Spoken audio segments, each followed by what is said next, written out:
A+2 സ്വാഗതം. ഇതാ സർക്കാരിൻ്റെ അടുത്ത ഇരുട്ടടിയെക്കുറിച്ചിട്ടുള്ള വിവരമാണ് ഇന്നത്തെ എപ്പിസോഡിൽ വിവരിക്കുന്നത്. സാമൂഹിക സുരക്ഷാ പെൻഷൻ അനന്തരാവകാശികൾക്ക് നൽകില്ല എന്നുള്ളതാണ് ഇപ്പോൾ ധനകാര്യ വകുപ്പ് പുറപ്പെടുവിച്ചിരിക്കുന്ന ഉത്തരവിൽ പറഞ്ഞിരിക്കുന്നത്. ധനകാര്യ വകുപ്പ് എന്നാൽ സർക്കാരിൻ്റെ കീഴിലുള്ള ഫൈനാൻസ് ഡിപ്പാർട്ട്മെൻറ്റ് തന്നെയാണ്. മുമ്പ് സാമൂഹിക സുരക്ഷാ പെൻഷൻ വാങ്ങുന്ന ഗുണഭോക്താവ് മരണപ്പെട്ടാലും അദ്ദേഹത്തിന് ലഭിക്കേണ്ടിയിരുന്നതായ കുടിശ്ശിക അനന്തരാവകാശികൾക്ക് നൽകുമായിരുന്നു. അനന്തരാവകാശ സർട്ടിഫിക്കറ്റ് നൽകുന്ന പക്ഷം ഈ കുടിശ്ശിക തുക മുഴുവൻ അനന്തരാവകാശികൾക്ക് നൽകാൻ ഉത്തരവ് മുമ്പ് ഉണ്ടായിരുന്നതാണ് ഇപ്പോൾ പിൻവലിച്ചുകൊണ്ട് പുതിയ ഉത്തരവ് പുറപ്പെടുവിച്ചിരിക്കുന്നത്.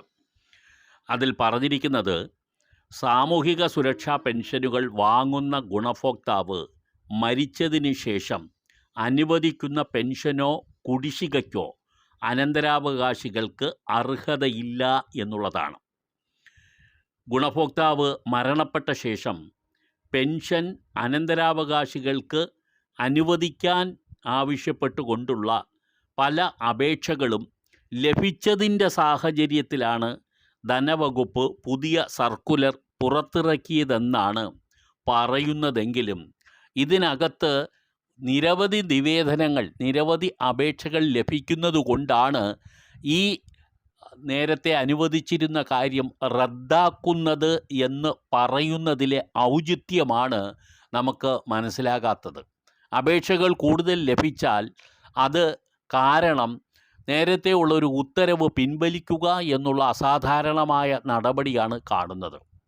അനന്തരാവകാശികൾക്ക് ഈ ഗുണഭോക്താവ് മരണപ്പെടുന്നത് വരെ ഉള്ള തുക നൽകുന്നതിന് തീർച്ചയായും കഴിയണമായിരുന്നു.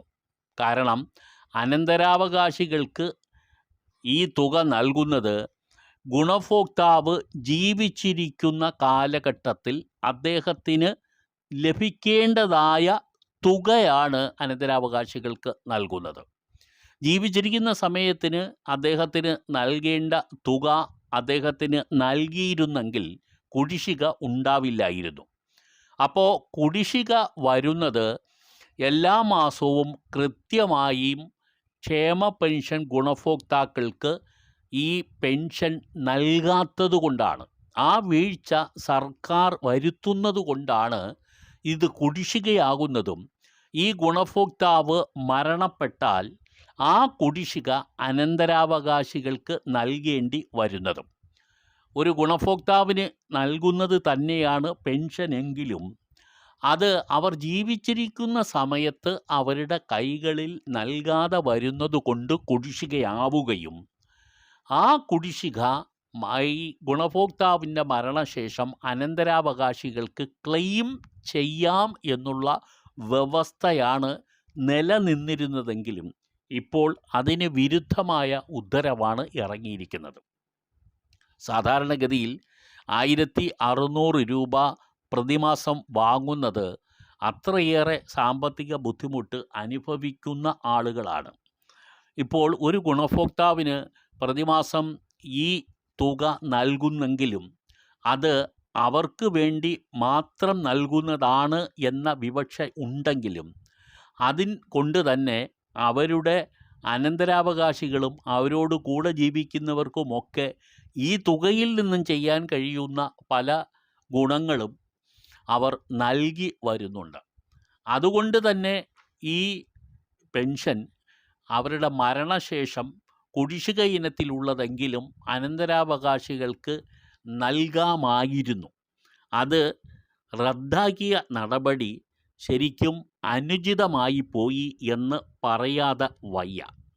നിരവധി അപേക്ഷകൾ ലഭിച്ചതുകൊണ്ട് മാത്രം അത് വേണ്ടെന്ന് വെക്കുന്നത് ഒട്ടും ഉചിതമായില്ല എന്ന് തന്നെ പറയേണ്ടി വരുന്നു.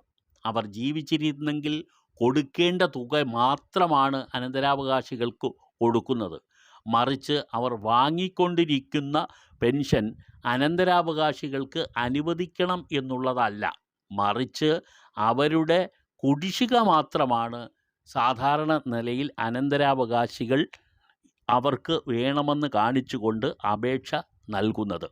മറിച്ച് ഒരു ഗുണഭോക്താവ് മരണപ്പെട്ടതുകൊണ്ട് മാത്രം അത് അനന്തരാവകാശികൾക്ക് നൽകണം എന്നുള്ള അപേക്ഷകൾ വരുന്നെങ്കിൽ അത് നിരസിക്കാം. പക്ഷേ കുടിശ്ശിക ഉള്ളത് ആ ഗുണഭോക്താവ് മരിച്ചതിന് ശേഷം അനന്തരാവകാശികൾക്ക് നൽകുന്നത് കൊണ്ട് യാതൊരു അനൗചിത്യവും ഇല്ല എന്ന് തന്നെയാണ് ഞങ്ങളുടെ പക്ഷം.